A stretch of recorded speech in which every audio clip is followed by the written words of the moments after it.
Ecumenism goes hand in hand with Masonry.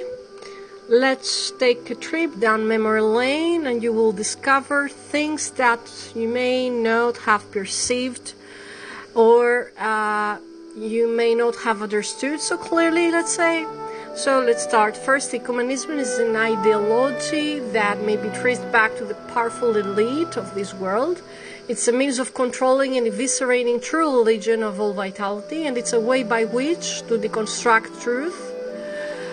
It must be understood that no one can fairly investigate this fact that the control and manipulation of religion are bound up in the minds of the global elite with control of the world.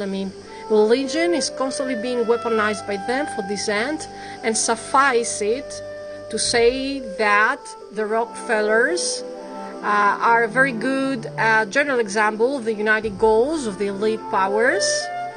For example, John Rockefeller, Jr., was an ardent supporter of ecumenism and one might say a co-founder of its modern ideology. He, together with others, recognized that religion must be molded and used to promote the message and agenda that the world powers desire.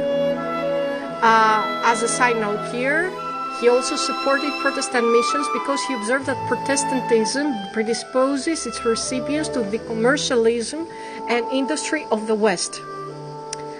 And this is not a far-fetched conspiracy theory. Okay. Now, let's talk about the global agenda here. The Rockefellers were active pioneers in the Ecumenical movement, and the Rockefeller vision is exemplified by a special church, in quotes, building, which they constructed on October the 5th, 1930, where 6,000 people gathered for the opening service in the massive Gothic edifice of the Riverside Church to symbolize the interdenominational spirit and its further reconciliation of religion and science. The tympanum arching the main portal contained the figures of non-Christian religious leaders and outstanding heroes of secular history, Confucius and Moses, Hegel and Gandhi, Mohammed, and even the dread Darwin.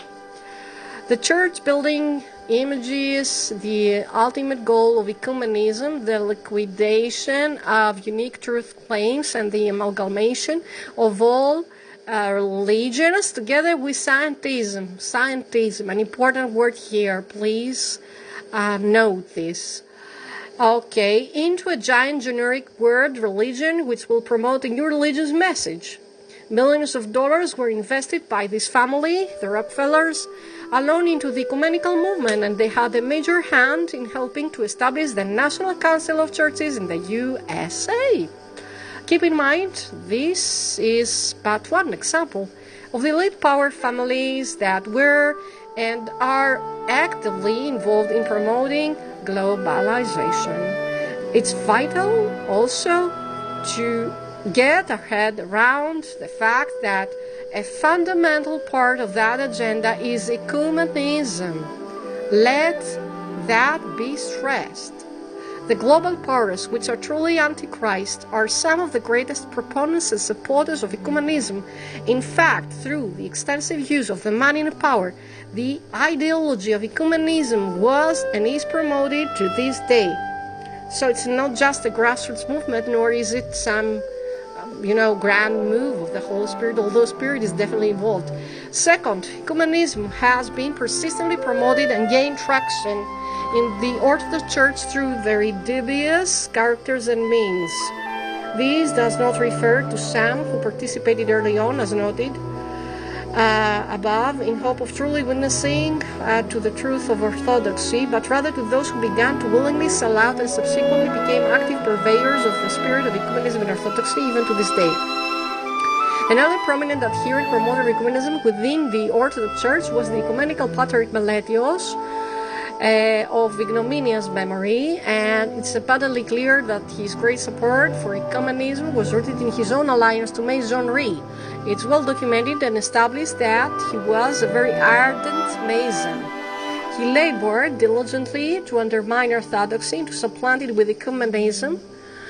And another ecumenist Mason ecumenical patriarch was Athenagoras I. He also worked against the church by preaching the false gospel and Masonic ecumenism, and both of the above actively worked for the diluting of Orthodoxy and a general blending of it with Western Christendom. Now, of course, we have the sickness in Istanbul, which is a grave situation. And also, we can see that now Masonry and ecumenism have spread so much that, the situation has become irreversible. Every church now is contaminated with the contagion of ecumenism. Every church commemorates the Antichrist Patriarch of Constantinople. Every church has, of course, given their blessings to the abominable vaccine, this mark of the beast. Please note that 2 of my channels on YouTube have been brought down because I talked about this. They didn't like the content, they brought it down. Now, of course, things are so much better, and this is something that, it's not something that I should be happy about, because we have, a lot of war we have to come up against. It doesn't matter. That's all for today. Thank you.